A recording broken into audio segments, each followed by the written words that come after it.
Hi everyone, सभी प्यारे बच्चों का वार्म वेलकम है। शुरू करेंगे आज की क्लास को द हिंदू की फर्स्ट एडिटोरियल के साथ। आर्टिकल लिखा गया है बच्चा चोर गैंग पे। हॉस्पिटल से या किसी की मजबूरी का फ़ायदा उठा करके किसी माँ बाप से ये लोग बच्चा चुराते थे या ख़रीदते थे और बाद में जा कर के उन लोगों को बेचते थे जिनके पास संतान नहीं है। तो इस गैंग को तेलंगाना पुलिस ने पकड़ा है और इसको एनालाइज करके आपको बताएगा ऐसी क्रिमिनल एक्टिविटीज़ भारत में क्यों हो रही है। बड़ा इंपॉर्टेंट आर्टिकल है, इन्फॉर्मेटिव आर्टिकल है। एज ए सिटीज़न आप सभी को ये आर्टिकल पढ़ना चाहिए और अपना आज का क्विज भी देख लो जो इसी आर्टिकल के ऊपर बेस्ड है।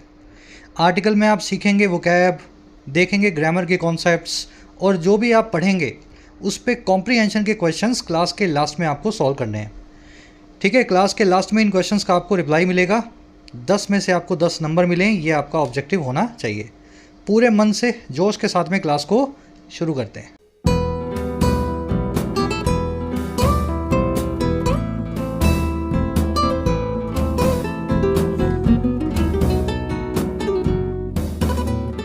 ऑलराइट, कल हमने एक वोकैब पे क्लास की थी, काफ़ी अच्छी क्लास थी। मैंने भी पूरे मन से बनाई थी और आपका भी खूब प्यार मिला। मोस्ट रिपीटेड वोकैब, जो कि पार्ट है हमारी वोकैब सफारी सीरीज़ का। अगर एग्ज़ाम के लिए आपको वोकैब कवर करनी है तो इस सीरीज़ से आपकी अच्छे खासे ढंग से कवर हो जानी चाहिए। अब वोकैब सफारी के 5 पार्ट्स जो आ चुके हैं वो पार्ट्स मैं आपको दिखा देता हूँ कहाँ रखे हैं। काफ़ी बच्चे मुझसे पूछ रहे थे कमेंट सेक्शन में कि सर कहाँ हैं, तो आप होम पेज पे जाएं। सबसे पहले ग्रामर की प्लेलिस्ट मिलेगी जहाँ से बेसिक्स करने हैं। उसके नीचे आपको राइटिंग की प्लेलिस्ट मिलेगी जहाँ इंग्लिश लिखना सीखते हैं। उसके नीचे आपको सेंटेंस ब्रेकिंग की, जहाँ पे आप इंग्लिश पढ़ना सीखते हैं, ये वाली प्लेलिस्ट मिलेगी। फिर नीचे मिलेगी ईडियम्स की, जहाँ ईडियम्स कवर किए हमने मोटी मोटी सारी। और लास्ट में वोकैब सफारी ऑल पार्ट्स। तो ये पूरी प्लेलिस्ट की जो आप देख रहे हो ना सीरीज़, इसका फ़ायदा लें। जो भी आप सीखना चाहते हैं उसकी प्लेलिस्ट पे क्लिक करें और वीडियोस को लाइन से सीक्वेंस में प्ले करना शुरू करें। चलिए, कैरेजी निप्ड इन द बड, ये इडियम होती है इंग्लिश में। बड का मतलब होता है कली, वो फूल बनने से पहले जो कली होती है उसको बोलते हैं बड। और निप का मतलब होता है चुटकी से मसल देना। अगर आप निप इन द बड कर रहे हैं ना तो आप कली को खिलने से पहले ही ख़त्म कर रहे हैं। या फिर मैं यूँ कह दूँ, किसी भी चीज़ को डेवलप होने से पहले, उस चीज़ को फुली ग्रो होने से पहले आप ख़त्म कर रहे हैं। आपने किसी समस्या को देखा, समस्या को वहीं निपटा दिया, बड़ा होने से बचा लिया, तो आपने निप इन द बड किया, कली को ही चुटकी से मसल दिया, फूल बनने नहीं दिया। याद रहेगी इडियम। अब इस पर क्वेश्चन बनता है एक, आपका एग्जामिनर निप इन द बड की जगह लिख करके देगा निप एट द बड, जो देखने में बिल्कुल नेचुरल लग रहा है, निप एट द बड। लेकिन जिसको मीनिंग नहीं पता ना निप का और बड का, फिर उसके लिए मुश्किल है ये। याद रखेंगे, निप इन लगाते हैं, निप एट का इस्तेमाल नहीं होता है। कैरेजी both supply and demand sides of baby trafficking need to be stopped. कैरेजी बोथ यानी दोनों, एक तो सप्लाई और दूसरा डिमांड, जो दोनों साइड्स हैं, जो दोनों पहलू हैं, आस्पेक्ट्स हैं बेबी ट्रैफिकिंग के, बच्चों की खरीद फरोख्त के। ट्रैफिकिंग का मतलब होता है खरीद फरोख्त इलीगल तरीके से। कह रहा जी दोनों ही एस्पेक्ट्स, दोनों ही साइड्स को हमें स्टॉप करना होगा। They need to be stopped. Passive infinitive लगा हुआ है, साइड्स को स्टॉप किया जाएगा। साइड्स किसी को स्टॉप नहीं करेंगी, दोनों साइड्स को हम रोकेंगे, उन पे काम होगा। इसलिए टू बी प्लस में वर्ब की third form passive infinitive. Sides आपका सब्जेक्ट है, ग्रीन कलर में, पिंक कलर में इसकी वर्ब है। पूरे ही आर्टिकल में आपको ग्रीन और पिंक के कॉम्बिनेशन को दिमाग में चलाते रहना है। कलर मैंने दे दिया है, यही आपकी रीडिंग का आधार है। समझ पा रहे हो? अगर आपको रीडिंग सीखना है फास्ट, प्रोसेस करना है फास्ट, तो आपको सब्जेक्ट वर्ब को सबसे पहले पकड़ना होगा सेंटेंस में। किसने क्या काम किया और कौन सा काम हुआ। तो काम करने वाला वो ग्रीन में और काम होने वाला वो पिंक में। ट्रैफिकिंग एक वर्ड होता है, ट्रैफिक से ही बना है ये। ट्रैफिक में क्या होता है, आप बत्ती पे रुकते हो, सिग्नल है लाल तो आप रुक जाओगे, है ना, फिर येलो होगा, फिर ग्रीन होगा, आप चलोगे। बस ऐसा ही काम ट्रैफिकिंग के धंधे में भी होता है, जिसमें खरीद फरोख्त की जाती है गलत चीज़ों की, इलीगल चीज़ों की। ठीक है ना, जैसे ह्यूमन ट्रैफिकिंग यानी इंसानों की खरीद फरोख्त, चाइल्ड ट्रैफिकिंग यानी बच्चों की खरीद फरोख्त, विमेन ट्रैफिकिंग यानी औरतों की खरीद फरोख्त। तो इलीगल तरीके से खरीदने और बेचने को बोलते हैं ट्रैफिकिंग। वन वर्ड है, ध्यान रखना। और इससे मिलता जुलता एक वन वर्ड और बता देता हूं मैं, पेडलिंग। ध्यान से सुन लेना दोनों, पेडलिंग। पेडलिंग का मतलब होता है किसी गलत चीज़ को गलत तरीके से बेचना, जैसे ड्रग पेडलिंग, ठीक है ना, जैसे प्रोस्टिट्यूशन पेडलिंग। अगर आप सेक्स को, प्रोस्टिट्यूशन को बेच रहे हो, ड्रग्स को बेच रहे हो, बेचने को बोलते हैं पेडलिंग। और खरीद फरोख्त का जो पूरा धंधा है उसको बोलते हैं ट्रैफिकिंग। दोनों वन वर्ड्स एक दूसरे जैसे ही हैं, थोड़े से मिलते जुलते हैं, ठीक है। चलिए आगे बढ़ते हैं, आर्टिकल की वोकैब पे नज़र डालेंगे। ये सारे वर्ड्स मोटे मोटे शुरू में देख लो आप, ट्रैफिकिंग क्या होता है, बस्ट क्या होता है, ताकि आप इसको स्मूथली पढ़ सको। अगर आप एक एस्पायरेंट हैं, किसी एग्ज़ाम की प्रिपरेशन कर रहे हैं और चाहते हैं अपनी इंग्लिश को एक स्टेप आगे ले जाएं, स्ट्रक्चर्ड वे में तैयारी करने के लिए आप ऐप को जरूर डाउनलोड करें। YT your English tutor app आपकी अपने यहाँ पे कमेंट सेक्शन में इसका लिंक रखा गया है। एप्लीकेशन पे आपको मिलेंगे प्रीमियम कोर्सेज, नाम के प्रीमियम कोर्सेज हैं, फीस बहुत कम होती है, अफोर्डेबल होती है। राइटिंग के कोर्स में आप लिखना सीख सकते हैं किसी भी एग्जाम के लिए, ऐसे हो, प्रेसी हो, आंसर राइटिंग हो। इस कोर्स का फ़ायदा लेने के लिए इस कूपन को लगाएं ताकि 499 में अफोर्डेबल कोर्स आपको मिल सके। 50 से 60 घंटे में आप इंग्लिश राइटिंग इस कोर्स के बदौलत सीख पाएंगे। इसी तरीके से आपको UPSC का कोर्स मिलेगा, पूरा माइग्रेशन करवाया जाता है आपको हिंदी मीडियम से इंग्लिश मीडियम में। सारे एस्पेक्ट्स UPSC के कवर्ड हैं। 1350 का एक कोर्स है कूपन के साथ। इसमें CSAT, answer writing, descriptive, vocab, grammar, हर पोर्शन कवर्ड है इन द कोर्स। इसी तरीके से ऐप पे आपको बैंकिंग और SSC के भी कोर्स मिलेंगे, जिसमें बैंकिंग SSC के सभी वैरायटी ऑफ क्वेश्चंस को सोल्व करना, हैंडल करना आपको सिखाया जाता है। ऐप का लिंक कमेंट सेक्शन में है। कोई भी क्वेरी हो, ये नंबर पे आप व्हाट्सएप से टीम से जुड़ सकते हैं और अपनी क्वेरीज को पूछ सकते हैं। ऑलराइट, वोकैब शीट अपनी 5 वर्ड्स हैं, डिटेल में देखेंगे। कल की वोकैब की क्लास मुझे पता आपको अच्छी लगी, ऑफ कोर्स बताने की ज़रूरत नहीं है। मैं ऐसा प्लान कर रहा हूँ कि इसको शुरू में वीक में 2 दिन रखने की कोशिश करते हैं, ठीक है। वीक में 1 दिन तो आएगी, वीक में 2 दिन करने की कोशिश करेंगे। किसी भी वीक डे में अलग से एडिटोरियल के बाद में वोकैब भी आपको मिल जाए। आइडिया कैसा है ज़रूर से बताना कमेंट्स में। अच्छा लगेगा आपको, अच्छा फीडबैक आएगा तो वेंसडे या थर्सडे को अपने फिक्स कर देंगे वोकैब का एक अलग से दिन। चलिए 5 वर्ड्स डिटेल में देखेंगे। थोड़ा सा मैं इसको जूम इन कर रहा हूँ। पहला वर्ड है फॉइल। फॉइल का मतलब हिंदी में होता है नाकाम करना, किसी के इरादे को, किसी के डिज़ायर को, अटेम्प्ट को, कोशिश को फॉइल करना यानी नाकाम करना। The law enforcement agencies foiled an attack on the president. हमारी कानून को इन्फोर्स करने वाली जो एजेंसीज़ हैं, अब ये क्या हुई भला, पुलिस, आर्मी, पैरामिलिट्री जो है फोर्सेस, कुछ हद तक CBI, ED, ये भी लॉ को इन्फोर्स करती हैं। तो हमारी जो लॉ इन्फोर्स करने वाली एजेंसियां हैं, रक्षा एजेंसियां हैं, उन्होंने नाकाम कर दिया, फॉइल कर दिया एक अटैक को जो होने वाला था प्रेसिडेंट पे। नाकाम करने को निप इन द बड करना भी बोलते हैं, जो ईडियम आपने अभी देखी थी भाई, वो भी ऐसा ही है ना। कली फूल बनने वाली थी, आपने पहले ही उसको चुटकी से मसल दिया, तो कली को बनने से नाकाम कर दिया आपने। तो थॉट करना, निप इन द बड करना, स्कपर करना, सभी इसके सिनोनिम्स हैं। ये ईडियम आपने अभी आर्टिकल में देखी। चलिए अगला वर्ड है बस्ट। बस्ट का मतलब होता है किसी गलत जगह पे, गलत काम जहाँ हो रहा हो वहाँ पे भंडाफोड़ करना, रेड मारना और लोगों को अरेस्ट करना। जैसे आप बस्ट कर सकते हैं किसी टेररिस्ट ऑर्गेनाइजेशन के कैंप को, ट्रेनिंग कैंप को, टेरर कैंप को। आप बस्ट कर सकते हैं किसी गंदी जगह को, है ना, किसी प्रोस्टिट्यूशन हाउस को। तो बस्ट करने का मतलब ही होता है अचानक से पुलिस आए, रेड मारे और लोगों को पकड़े। The local police Busted companies godowns and recovered narcotics. Local police ने बस्ट किया, रेड मार के, सरप्राइज रेड मारा और कंपनी के गोडाउन पे मारा और रिकवर किया नशीली दवाओं को, नार्कोटिक्स को। नार्कोटिक्स मतलब समझते होंगे आप। चलिए रेड मारने को और गिरफ्तार करने को एप्रीहेंड करना, रेड करना, क्रैक डाउन करना, डिटेन करना, इन वर्ड से भी बताया जाता है। You will see the word bust in the article today. चलिए अगला वर्ड है मियागर। पहले बोल के देखो इसको, स्पेलिंग भी देखो। GER नहीं है, ये GRE है, मियागर। मियागर का मतलब होता है तुच्छ, अदना सा, छोटा सा।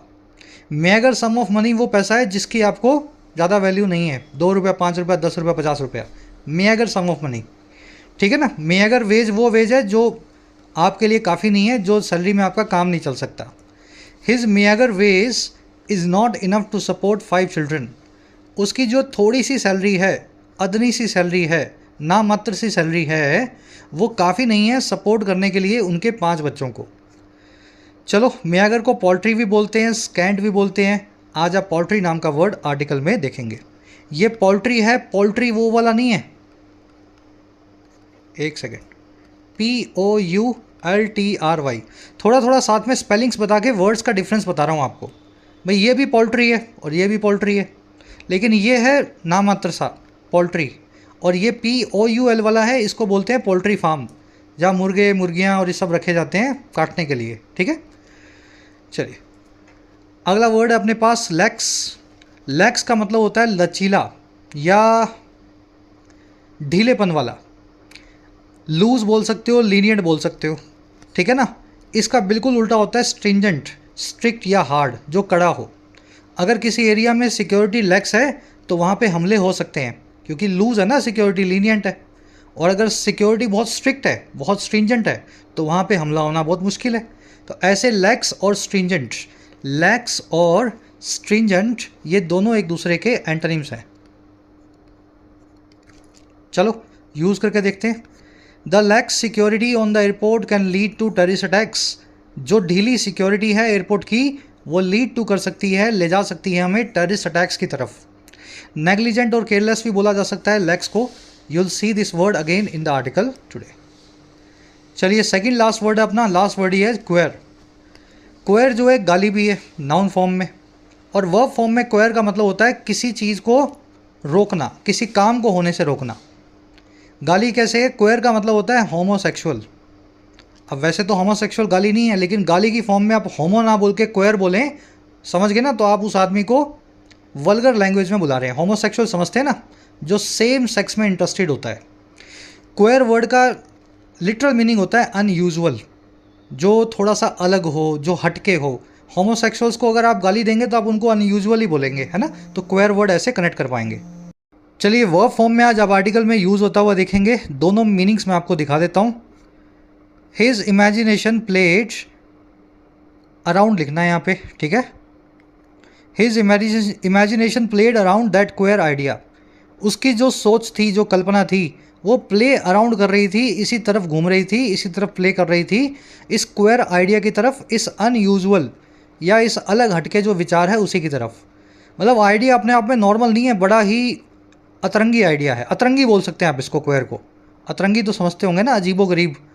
तो वो वाला अजीबो गरीब आइडिया जो था, उसी के चारों तरफ उसकी इमेजिनेशन प्ले अराउंड कर रही थी, उसी के चारों तरफ घूम रही थी।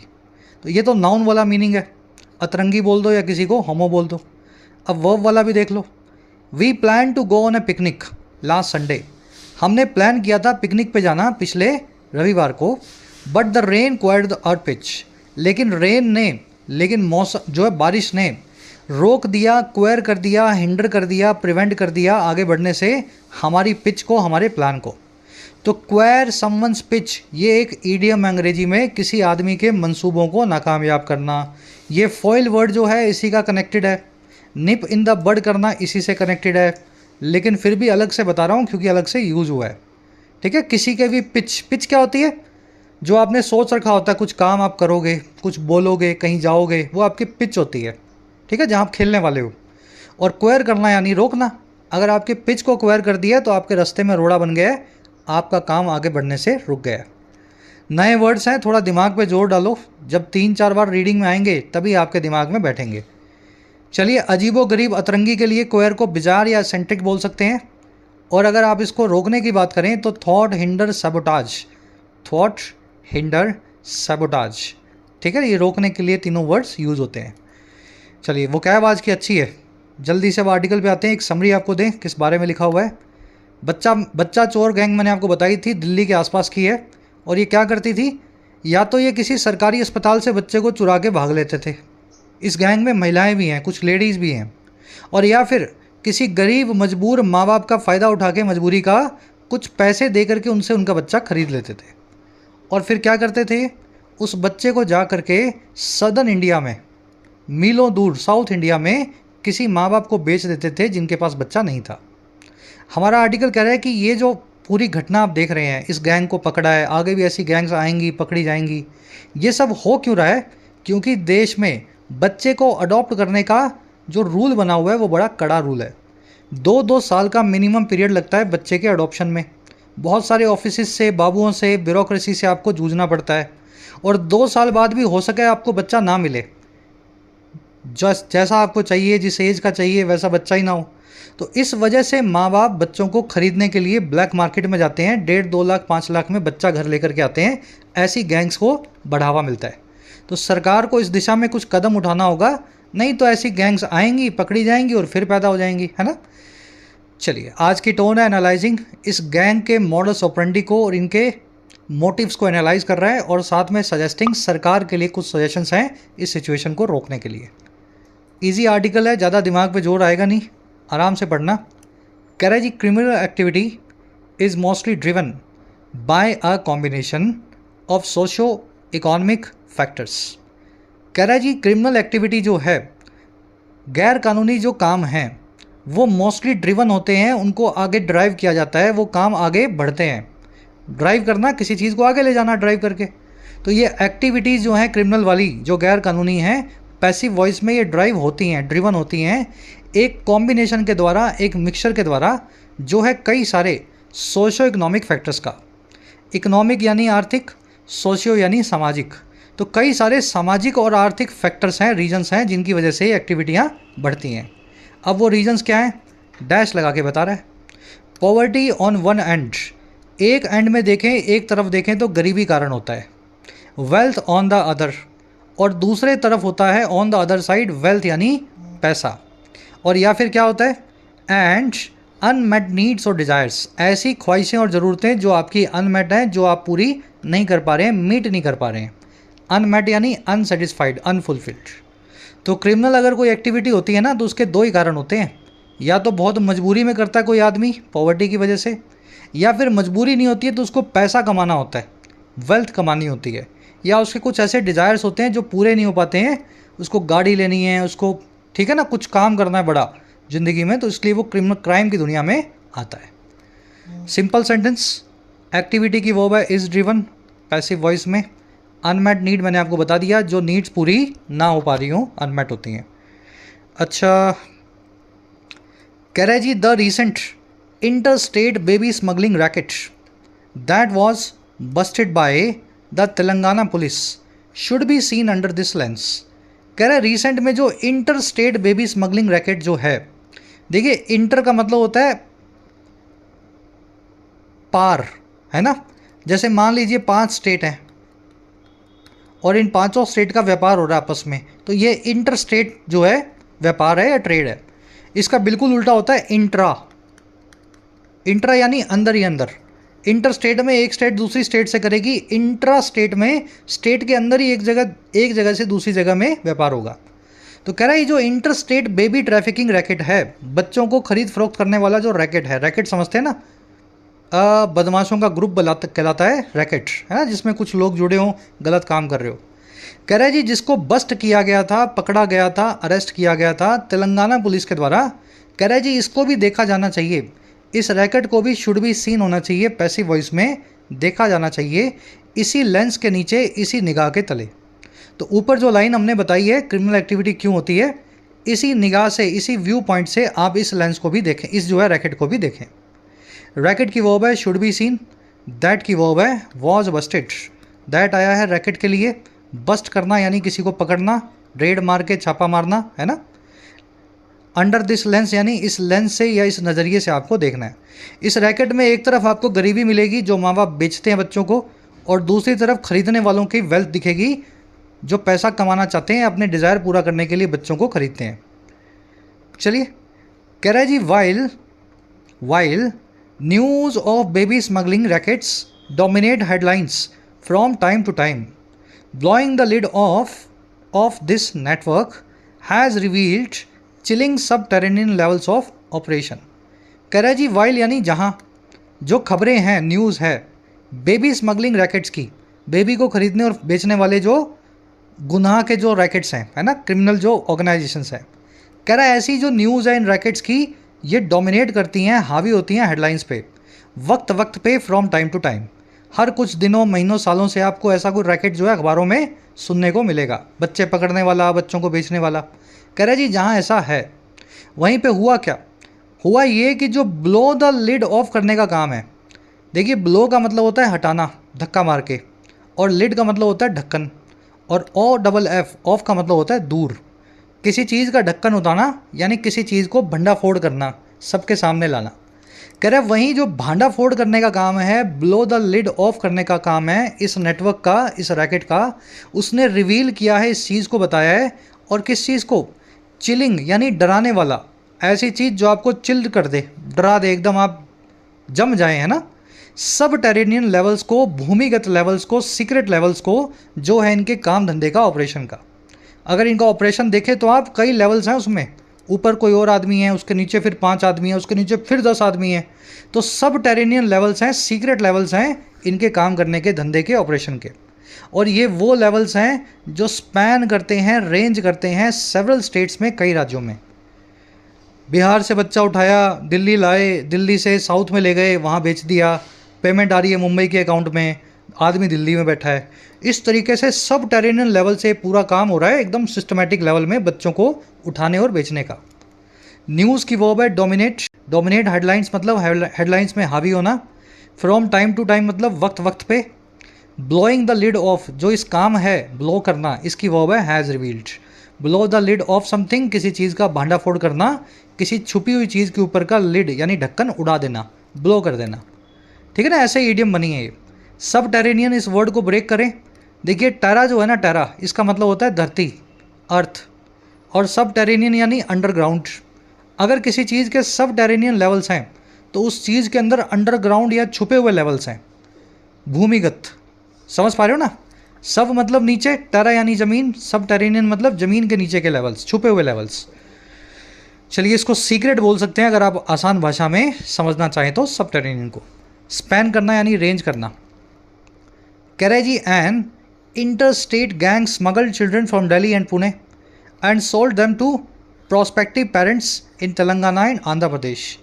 एक कई स्टेट्स के बीच चलने वाली इंटरस्टेट जो गैंग थी, जो रैकेट था, वो स्मगल करता था, बच्चों को उठाता था दिल्ली से और पुणे से, और बेच देता था इन बच्चों को प्रोस्पेक्टिव पेरेंट्स को, फ्यूचर पेरेंट्स को, तेलंगाना और आंध्र प्रदेश में। प्रोस्पेक्टिव मतलब जिनके प्रोस्पेक्ट हैं पेरेंट्स बनने के, या तो ये बच्चा कर नहीं पा रहे हैं या करना नहीं चाहते हैं, तो इनको बच्चा किसी और का चाहिए। समझ पा रहे हो, ये पेरेंट अभी बने नहीं है लेकिन बनना चाहते हैं। तो ये प्रोस्पेक्टिव पेरेंट्स जो हैं साउथ के, उनको ये जो है बच्चा, चोर गैंग ये बच्चा बेच देती थी। चलिए गैंग की वर्ब है स्मगल्ड, है ना, और दूसरी वर्ब है सोल्ड। V2 लगी हुई है, दोनों कामों को पास्ट में बताया गया है। पास्ट की इनकी हैबिट थी, हैबिट के हिसाब से आया है। पहले ये उठाते थे, स्मगल करते थे और फिर उनको बेचते थे। Karachi as many as 11 people were arrested for the smuggling of as many as 50 babies in the past year. Karachi 11 लोग, as many as क्या बता रहे हैं यहाँ पे? 11 लोगों की संख्या के ऊपर एक सरप्राइज जो है ना दिखाने की कोशिश कर रहा है। as many as को हिंदी में बोल सकते हैं के जितने, के जितने। तो 11 के जितने लोग या 11 के आसपास लोग जो हैं पैसिव वॉइस में अरेस्ट हुए, स्मगल करने के लिए, उठाने के लिए। स्मगल करना यानी चोरी छुपे किसी चीज़ को एक जगह से दूसरी जगह ले जाना। तो उठा के ले जाने के लिए 50 के आसपास बच्चों को, एज मनी एज 50 बेबीज़ को। और कब? पिछले ही साल में, in the past year. 11 people की वर्ब है वर अरेस्टेड, पैसिव वॉइस में इनको अरेस्ट किया गया ऑफकोर्स। एज मनी एज पे कॉन्सेप्ट बनता है, ये पूरा पैराग्राफ करके इस पर वापस आएंगे, 5 मिनट लगा के इस कॉन्सेप्ट को आपको, ग्रामर कॉन्सेप्ट को समझाएंगे। थोड़ा फ्लो बना हुआ है, उसको टूटने मत दो अभी, ठीक है। Karachi, as per initial reports, the gang had been purchasing babies from 2 persons in Delhi. Initial reports की बात करें तो उनके हिसाब से एज पर ये जो रैकेट है, बच्चा चोर गैंग है, ये खरीद रहा था बेबीज़ को 2 लोगों से दिल्ली के अंदर। और क्या कर रहा था जी? एंड 1 पर्सन इन पुणे, और एक आदमी से पुणे के अंदर। और फिर क्या करता था? और traffic them to Andhra Pradesh and Telangana and sell to the highest bidder among childless couples in the southern states.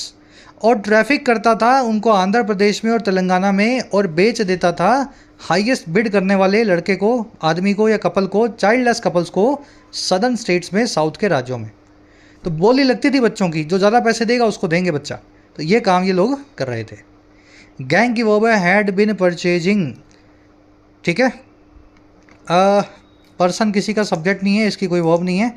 Had been purchasing babies from 2 persons in Delhi and from 1 person in Pune. From यहाँ भी लगा हुआ है, यहाँ भी लगा हुआ है, इसको दूसरी बार लिखने की ज़रूरत नहीं है, ठीक है। From 2 person and from 1 person।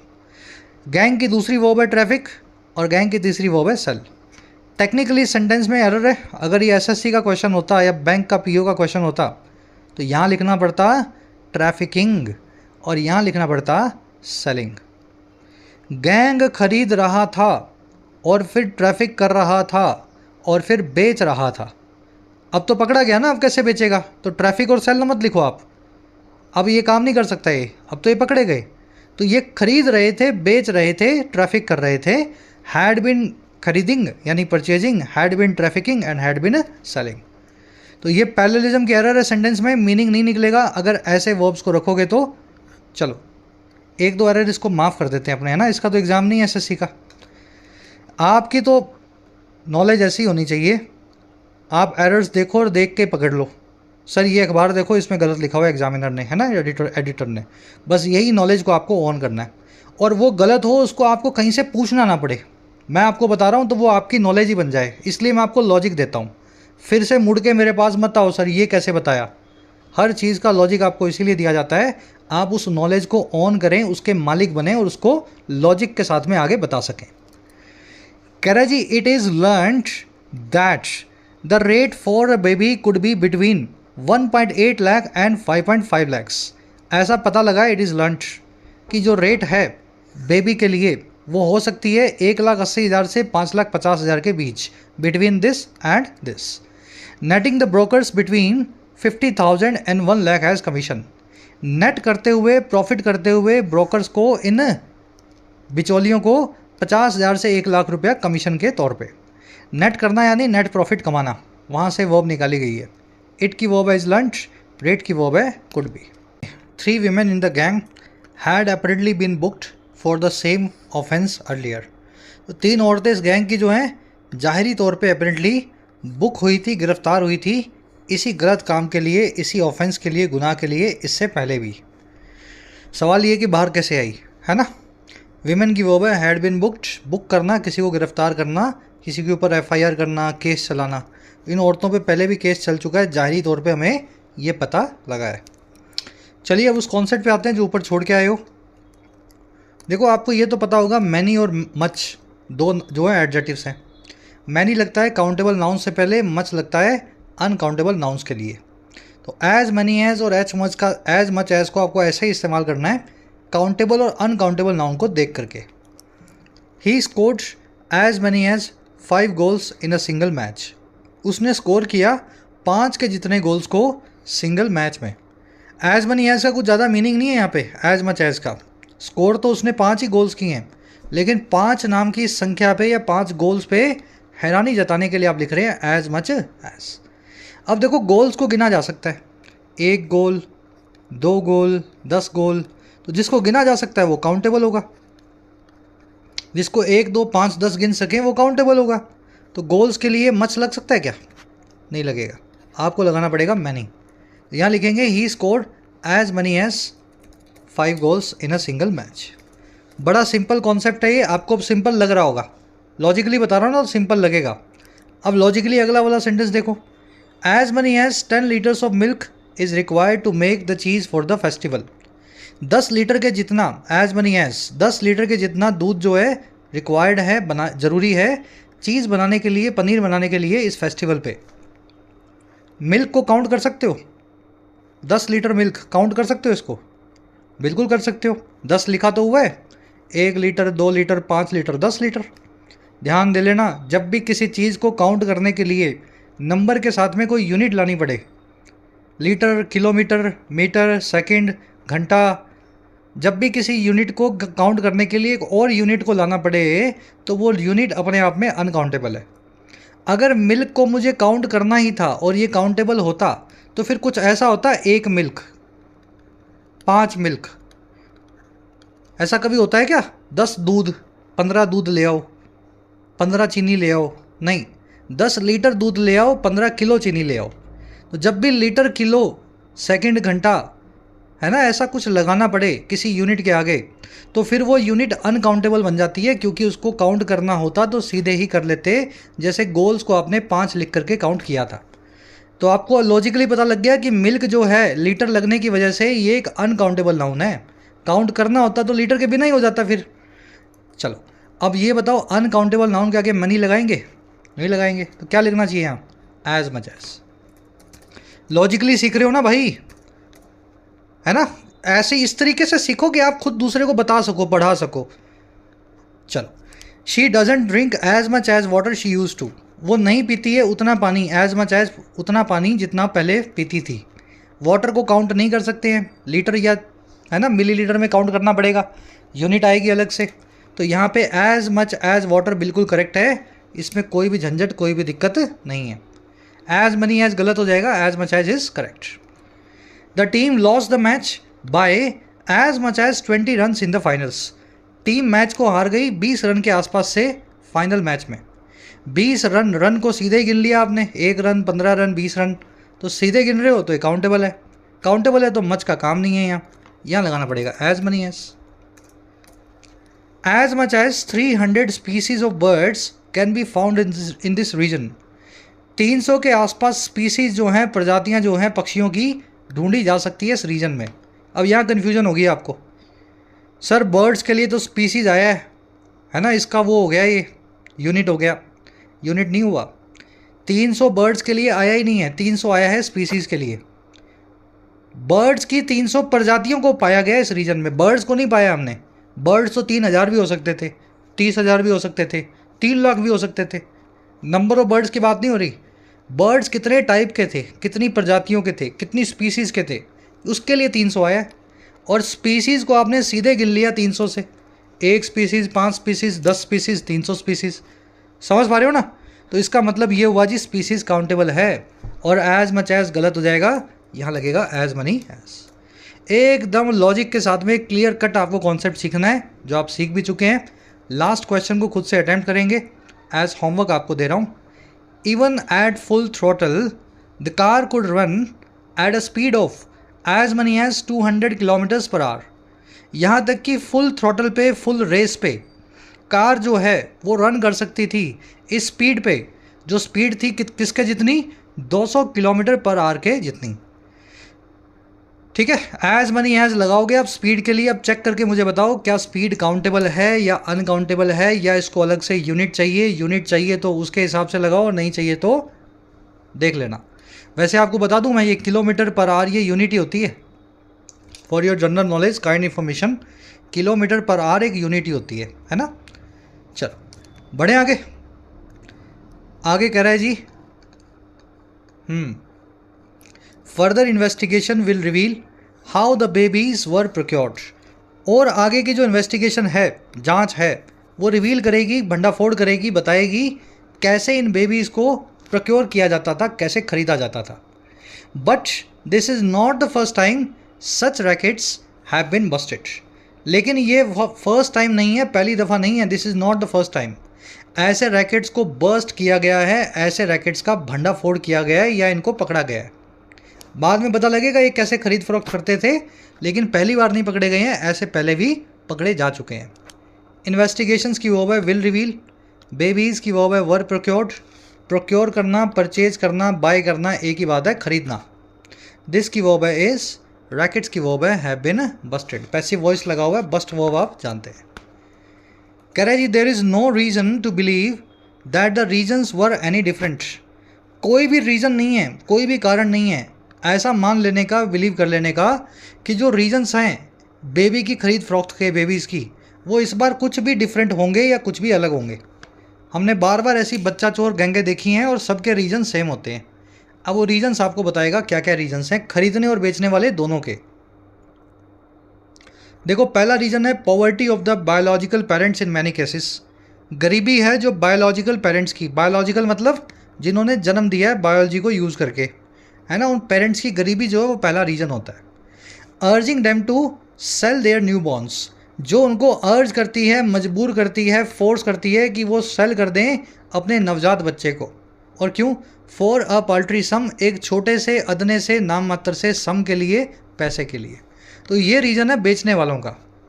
कह रहा है and smuggling of newborns from government hospitals where securities lax. और फिर स्मगलिंग होती है न्यू बॉर्न्स की सरकारी अस्पतालों से जहाँ सिक्योरिटी बड़ी ढीली है, लैक्स है, बड़ी, ठीक है ना, लूज है। तो ये रीज़न है इनके बिकने का। माँ बाप खुद बेच देते हैं हॉस्पिटल से बाहर आके, या फिर हॉस्पिटल से ही बच्चे को चुरा के लोग भाग लेते हैं, क्योंकि सिक्योरिटी कुछ सीसीटीवी कुछ ऐसा कुछ तो होता नहीं सरकारी अस्पतालों में, तो वहाँ से भाग लेते हैं उठा के बच्चे को। रीज़न की वर्ब है इज़, यहाँ रीजन्स की वर्ब है वर, पाल्ट्री मतलब इनसफिशेंट, थोड़ा सा, अदना सा, सिक्योरिटी की वर्ब है इज़, लैक्स यानी ढीला, इसका बिल्कुल उल्टा क्या होता है, हार्ड, स्ट्रिक्ट या स्ट्रिंजेंट। आगे कह रहा है जी on the other end of the spectrum are couples eager to have children. दूसरे एंड पे जो स्पेक्ट्रम है उसके दूसरे सिरे पे, भाई स्पेक्ट्रम का एक सिरा तो ये है, स्पेक्ट्रम समझते हैं ना, एक रेंज होती है स्पेक्ट्रम, जैसे विजिबल लाइट का स्पेक्ट्रम होता है, विब गोयर आपने सुना होगा, वायलेट, फिर इंडिगो। तो स्पेक्ट्रम के एक तरफ तो गरीब माँ बाप हैं, दूसरी तरफ कौन है, खरीदने वाले हैं जी दूसरे एंड पे, वो कपल्स जो ईगर हैं, जो उतारू हैं, जो उत्सुक हैं बच्चे रखने को, हैव करने को। And impatient with the long waiting a time to adopt a baby legally, और बहुत इम्पेशेंट है, बहुत ही बेसब्र है उस लॉन्ग वेटिंग टाइम से जो है अडॉप्ट करने का एक बेबी को कानूनन तौर पे। चलिए, स्पेक्ट्रम सब्जेक्ट नहीं है यहाँ पे, कपल सब्जेक्ट है। कपल्स की वर्ब है are, these couples are on the other end of the spectrum and these are eager to have children. Eager होना, उतारू होना, किसी चीज़ के लिए उत्सुक होना, ईगर टू डू समथिंग या कीन ऑन डूइंग समथिंग या बेंड ऑन डूइंग समथिंग, एक ही बात है, ठीक है। तो स्ट्रक्चर का फ़र्क है। या ऐसा भी लिख सकते थे, couples keen on having children, eager to have children, keen on having children. Impatient यानी बेसब्र, विदाउट पेशेंस। कह रहे the current waiting time to adopt a child under 2 years can be anywhere between 2 to 4 years। Current waiting time जो है adopt करने का एक बच्चे को, 2 साल से छोटे बच्चे को, वो हो सकता है कहीं भी, एनीवेयर, 2 से 4 साल के बीच में। वेटिंग टाइम की वर्ब है कैन बी। कह रहा है जी while the lengthy process is put in place to ensure that the best interest of the child are served, the non availability of babies for adoption has squared the pitch. कह रहे हैं जहाँ जो lengthy process है, लंबी जो प्रणाली है, वो पुट इन प्लेस की गई है, उसको रखा गया है, इस्टेब्लिश किया गया है, बनाया गया है। पुट इन प्लेस करना, किसी चीज़ को अपनी जगह पे रखना, उसको अपनी जगह पे इस्टेब्लिश करना। कह रहा है जहाँ इस लंबी प्रणाली को इस्टेब्लिश किया गया है, ये इंश्योर करने के लिए कि बच्चे के जो बेस्ट इंटरेस्ट हैं उनको सर्व किया जाए। 15 दिन में कोई बच्चा ले जा रहा है, फिर 1 महीने बाद छोड़ के जा रहा है, इससे अच्छा उसको 2 साल तक का टाइम मिले, बच्चे से वो बातचीत करे, है ना, तो 2 साल बाद वो ले जा सके और बच्चे को एक बार ले जाए, अच्छे से पाले, इसलिए इस 2 साल के पीरियड को रखा हुआ है। कह रहा है वहीं जो नॉन अवेलेबिलिटी है बेबीज़ की, यानी बच्चों की अडॉप्शन के लिए, गोद लेने या देने के लिए, उसने भी क्वेयर कर दिया है पिच को, इसने पूरे प्लान को ख़राब करके रखा हुआ है, रोक के रखा हुआ है, पिच को क्वेयर किया हुआ है। Allowing to demand to seek supply avenues, और ये किया है इसने डिमांड को अलाउ करते हुए, मांग को अलाउ करते हुए कि वो ढूंढे सप्लाई के नए नए एवेन्यूज़ को या रस्तों को। और कैसे, बाय हुक और बाय क्रुक, चाहे सीधी उंगली से चाहे टेढ़ी उंगली से। बाय हुक और बाय क्रुक का मतलब ये होता है किसी भी तरीके से, चाहे सीधी उंगली चाहे टेढ़ी उंगली। सिंपल सेंटेंस, प्रोसेस की वर्ब है is put in place, put V1 V2 V3 same है, पैसिव वॉइस लगा रखा है V3 के साथ, यहाँ पे इज प्लस में V3। इंटरेस्ट की वर्ब है are served, again passive voice. Non availability की वर्ब है has queered the pitch, queer the pitch करना, किसी प्लान को, मंसूबे को रोकना, नाकाम करना। चलिए, मैंने इसकी 1-1.5 साल ऑडिट की थी, शायद कारा बोलते हैं, सेंट्रल अडॉप्शन रिसोर्स एजेंसी, जो ये अडॉप्शन करवाती है ना, ऑनलाइन पोर्टल के थ्रू। तो बताऊंगा मैं आपको क्या क्या इसकी, लास्ट में बताता हूँ सेशन के आपको क्या इसकी मेरी फाइंडिंग्स रही 1 साल की ऑडिट के बाद। चलिए, कह रहा है जी rounding up a gang might at best be a short term measure in this particular situation. Round up करना, अरेस्ट करना एक गैंग को, वो हो सकता है अगर एट बेस्ट भी देखें तो एक शॉर्ट टर्म मेजर, एक थोड़े वक्त का मेजर, कदम इस पर्टिकुलर सिचुएशन में। गैंग को पकड़ने से कुछ नहीं होगा, सिचुएशन को ही आपको चेंज करवाना होगा। राउंडिंग अप की वर्ब है might be. Children are not commodities, बच्चे कमोडिटी नहीं है, बच्चे कोई चीज़ नहीं है। टू परचेज, जो खरीदी जा सके। एट अ प्रीमियम, एक प्रीमियम या पैसा दे करके। फ्रॉम द फ्री मार्केट, खुले बाजार से। व्हेन सप्लाई इज़ लो, जब सप्लाई उनकी कम है। सप्लाई कम है तो सरकार को ही कुछ करना पड़ेगा, है ना। और बच्चों को प्रोत्साहित किया जाए, माँ बाप को प्रोत्साहित किया जाए जो बच्चे पाल नहीं सकते हैं। कुछ ऐसा सिस्टम बनाया जाए कि अनाथ बच्चे इस सिस्टम के अंदर आ जाएं। तो ऐसा नहीं है बच्चों की कमी है तो इनके भाव बढ़ेंगे और बाज़ार से आप इनको चीनी और दूध की तरह खरीद के लाएंगे, है ना, पैसा देके। चिल्ड्रन की वर्ब है आर, कमोडिटी यानी चीज़, ऐसी चीज़ जो खरीद फरोख्त की जा सके, बेची जा सके। सप्लाई की वर्ब है is low. The government needs to do many things at once, सरकार को ज़रूरत है करने की बहुत सारे कामों को एक साथ। और क्यों? टू एंश्योर, ये पक्का करने के लिए। Such incidents do not occur again, ऐसी घटनाएं फिर से ना हो। इंसिडेंट्स फिर से हैपन ना हो, अकर ना हो, ट्रांसपायर ना हो। अब वो चीज़ें क्या है जी, सारी ये चीज़ें इसने बता दी हैं। पहली चीज़, provide effective poverty alleviation schemes, provide करो असरदार गरीबी के उन्मूलन की, पॉवर्टी के हटाए जाने की स्कीम्स को। ऐसी स्कीम बनाओ कि माँ बाप बच्चा भेजने को मजबूर ना हो। पहली चीज़ हो गई है। सेमी कोलम लगा रहा है, दूसरी चीज़ बताएगा। Employment opportunities for youth, youth के लिए एम्प्लॉयमेंट अपॉर्चुनिटीज़ लाओ, रोज़गार दो, नौकरियाँ दो, कुछ काम करवाओ। Generate awareness about adoption schemes, adoption की जो स्कीम है उसके लिए जनरेट करो अवेयरनेस को, लोगों में उसकी जागृति फैलाओ। For both biological and adoptive parents, दोनों ही टाइप के पेरेंट्स में, माँ बाप में, जिन्होंने बच्चे को जन्म दिया है और जो बच्चे को गोद लेना चाहते हैं, अडॉप्ट करना चाहते हैं। फिर क्या करो? रिमूव अननेसेसरी ब्यूरोक्रेटिक प्रोसेसेस इन अडॉप्शन, जो ब्यूरोक्रेटिक प्रोसेसेस हैं, जो सरकारी बाबुओं की रेड टेपिज्म है, लाल फीताशाही की जो प्रोसेसेस हैं अडॉप्शन में, उनको रिमूव करो, ज़रूरी नहीं है, उनको हटा दो। और लास्ट में, and ensure effective policing to nip such plots in the bud, और सुनिश्चित करो असरदार कानून को, पॉलिसिंग को, ताकि निप किया जा सके, रोका जा सके ऐसी स्कीमों को, प्लॉट्स को उनकी शुरुआती अवस्था में, उनकी बडिंग वाली अवस्था में, खिलने वाली अवस्था में। यानी कि पहले इनको होने से पहले ही ख़त्म करो, ऐसा कुछ कानून बने, ये रैकेट्स फिर से फले फूले नहीं। तो ये सारी चीज़ें, सारे काम सरकार को करने का सजेशंस है। गवर्नमेंट की वर्ब है नीड्स, इंसिडेंट्स की वर्ब है डू नॉट अकर। ब्यूरोक्रेटिक मैंने आपको बता दिया, जो ब्यूरोक्रेसी से, लाल फीताशाही से, सरकारी जो है प्रोसेसेस से रिलेटेड हो। चलिए रैपअप करेंगे क्लास को। फटाफट से बता देता हूँ, इसका मैंने जब किया अडॉप्शन का, जो मैंने रिव्यू किया, ऑडिट किया, तो क्या पता लगा? सबसे ज़्यादा बदमाशी मुझे पता लगी पेरेंट्स की। खुद से बच्चा नहीं हो रहा है, चलो वो भगवान का जो है दिया हुआ है, आपके हाथ में नहीं है, if you can not reproduce. लेकिन फरमाइशी प्रोग्राम बहुत हैं। बच्चा 2 साल का हो, इतनी हाइट हो, एकदम स्वस्थ हो, गोरा भी हो। औरतें तो ऐसा ऐसा वो लेकर के आती थी फरमाइशी, ऑफ द टॉपिक है बातें, ऑन द पेपर नहीं मिलेगी आपको। तो लेडीज़ क्या, बच्चे के तिल नहीं होना चाहिए चेहरे पे, है ना, मेरे नहीं है, मेरे हस्बैंड के नहीं है, बच्चे के भी नहीं होना चाहिए।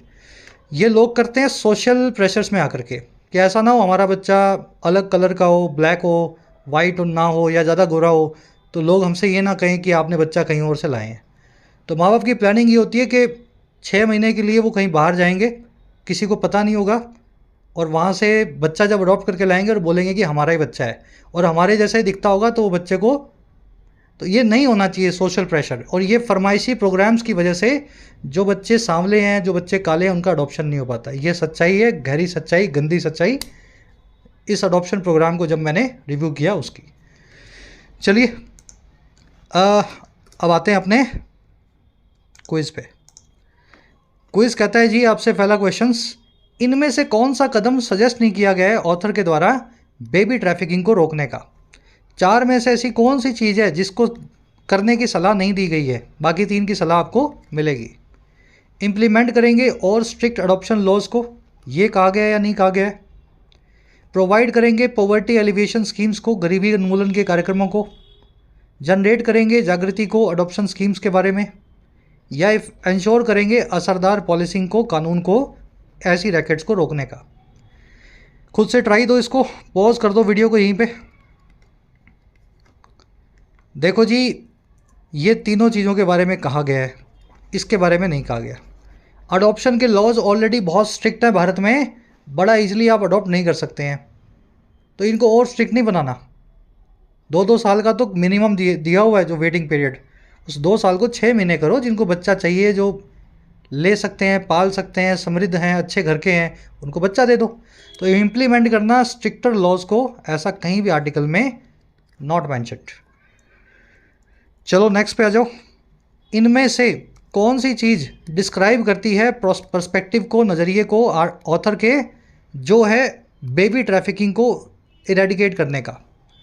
मतलब इनमें से कौन सी बात ये ऑथर बार बार कह रहा है कि बेबी ट्रैफिकिंग से रिलेटेड होनी चाहिए। ऑथर का क्या नज़रिया है?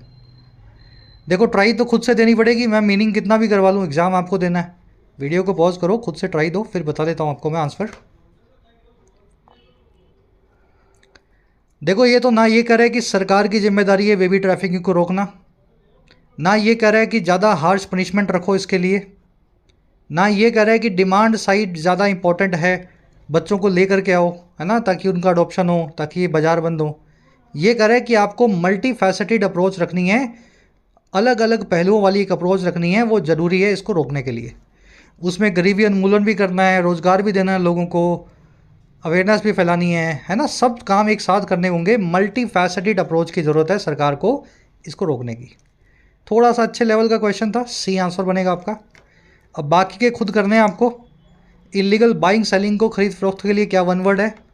निप इन द बड का क्या मीनिंग है? पोल्ट्री वर्ड का क्या सिनोनिम है? लैक्स का एंटोनिम पूछा है आपसे, सिनोनिम नहीं एंटोनिम। और फ्रेज पूछा है blow the lid of something, किसी चीज़ के ढक्कन हटाना, इस फ्रेज का क्या मीनिंग है? लास्ट में 3 एरर्स मिलेंगी। पहली एरर मिलेगी एज मच एज के आसपास, दूसरी मिल सकती है एज मैनी एज के आसपास, और तीसरी आपको मिल सकती है इस निप नाम के वर्ड के आसपास। एरर्स और मीनिंग्स, ये सारे वोकैब के आंसर्स कमेंट सेक्शन में फर्स्ट कमेंट में डाल दिए गए हैं, वहाँ से चेक करना। आउट ऑफ 10 कितने मार्क्स मिले ये भी ज़रूर से बताना। क्लास कैसी लगी आज की? जो बच्चे पूरी देखते हैं तो सर बता दिया करो पीडी लिख करके, सर हमने पूरा देखा है क्लास को, और सब समझ में आया हो, क्लास अच्छे से अच्छी समझ में आई हो तो आई लिख दिया करो इंटरेस्टिंग के लिए। पीडी या पीडीआई से आपका फीडबैक मिल जाता है मुझे। चलिए, कल आपसे लेंगे मुलाकात कल की क्लास में। जिन बच्चों को कोर्सेज़ की ज़रूरत है, एक्स्ट्रा क्लासेस की ज़रूरत है, you can take the benefits of the courses. Application को डाउनलोड करें, YT ऐप को, आपको राइटिंग का, SSC का और बैंकिंग का, इनफैक्ट UPSC का भी कोर्स मिल जाएगा। अफोर्डेबल कोर्सेज है, मेहनत करना चाहते हैं तो ऐप को डाउनलोड करें, कमेंट सेक्शन में लिंक रखा गया है, you can take the benefits. चलिए, अंटिल देन साइनिंग आउट।